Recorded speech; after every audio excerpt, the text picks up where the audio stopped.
Hi, you guys. Welcome back to MVP Channel 6, where we share stories and tips. I'm Sunny, your host, and today we'll be tackling the topic of building financial freedom and escaping the rat race. Now, if you're tired of living paycheck to paycheck and feeling stuck in a job that you don't love, then this is for you.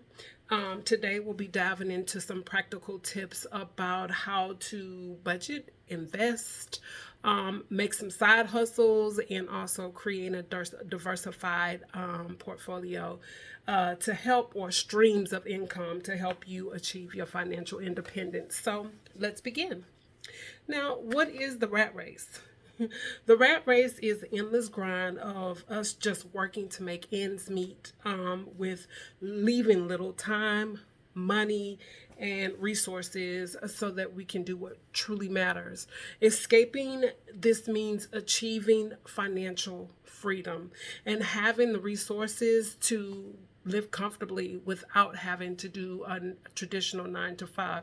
Now, there's nothing wrong with a 9 to 5. I have a 9 to 5, and regardless of what realm or stage you are in financially, having a business, I shouldn't say, well, yeah, a business plan, because you are your own business, a business plan or a financial plan to help you achieve your goals is always a very important thing to do.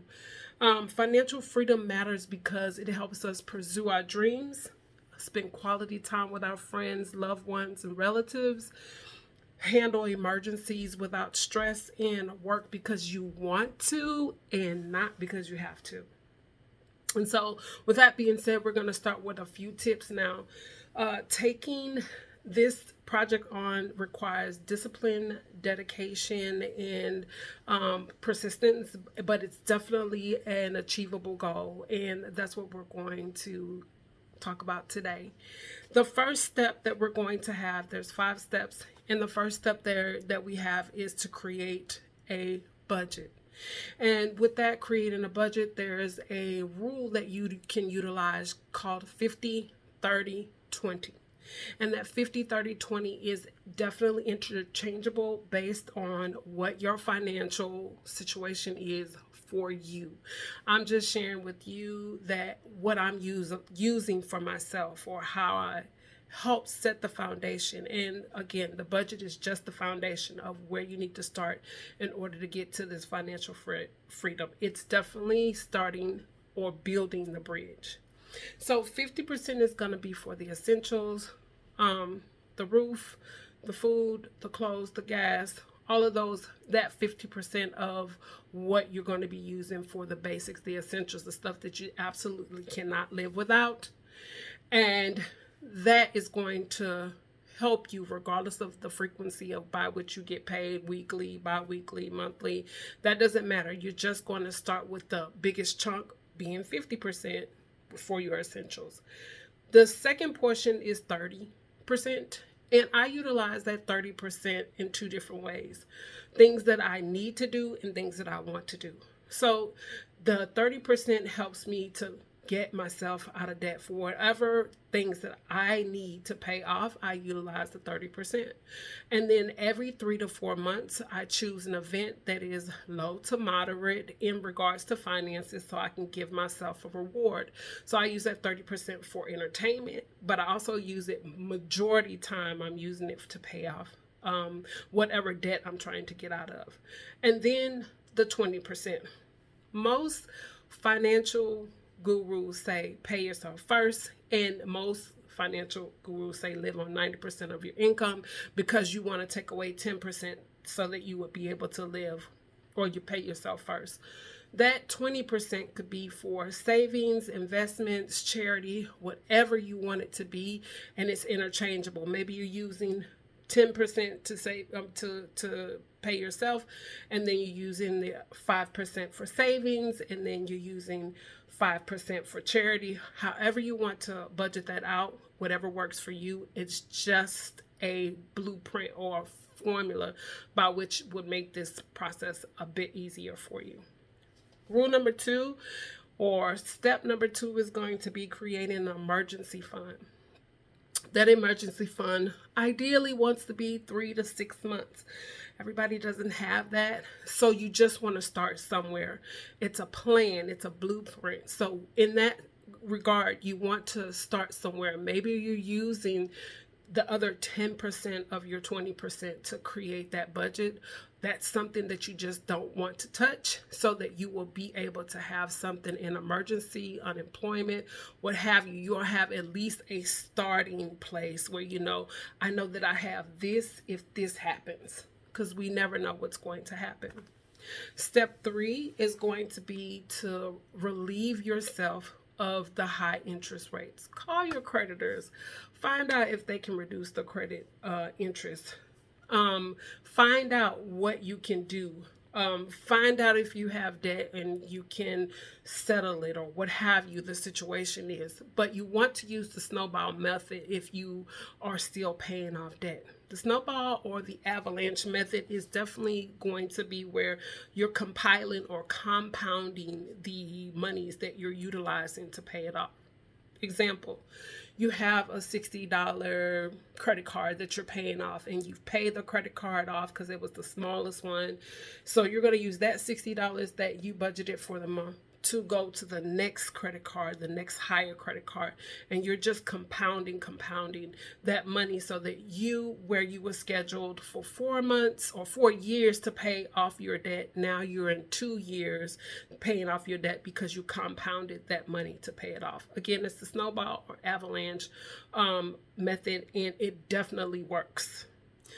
Step number 4 is where interest or artistry or just creativity meets finances. And that means that if you are an excellent writer, or if you are an excellent seamstress, or a fashionista who has extra clothes that you need to get rid of, perhaps starting a Poshmark to get extra money. I know several people who have Poshmarks that are killing the game every month and using it as a side hustle. You could write short stories and do voiceovers if you have a wonderful voice, or help update somebody's dress as a seamstress that I mentioned earlier. Those are different ways that would allow you to use your creativity to bring money or income into your household, so that you can help achieve your goals a lot faster.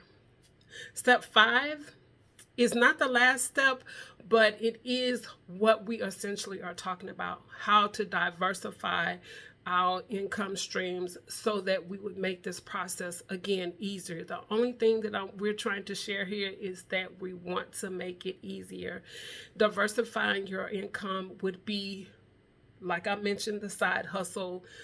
It would be maybe learning about day trading or dividends, or maybe you were a single once upon a time and you have some royalties or something to that effect. Maybe you want to create an online digital book, or teach somebody how to do something with curriculum, or however you want to do that. That is just diversifying your income portfolio, so that, again, you have funds coming, multiple streams of funds coming into your household. Now that I've shared all 5 steps, I want to share this one last step with you to avoid deviating from the plan, right? And so avoid these pitfalls so that you could continue to follow the plan. Again, it takes persistence and dedication. And the first one of the pitfalls that you want to avoid is going to be the lifestyle inflation. Lifestyle inflation looks like, what I used to do is Instacart. You make your Instacart is $60, and the next thing you know, when you get finished with all of the fees, it is $90 because of the service fees and the delivery fees and the tip and so on and so forth. That is an instant way to get me up and get my clothes on and go do what I need to do, so that I will not be paying extra fees. DoorDash is one of them. And just the simple comparison of social media. You're comparing your life to something or someone that you're seeing on social media.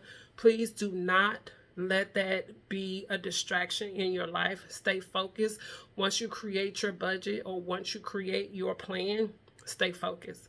Step number two, or the second pitfall that you want to avoid, is to make sure that you're creating a retirement fund. The sooner the better. The sooner you start, the better. And that just means, I don't know what that looks like for you, but that just means that you want to make sure that you have something that you're setting you up for your future, right? You want to make sure that you have something that is going to be there in the future for your retirement plan.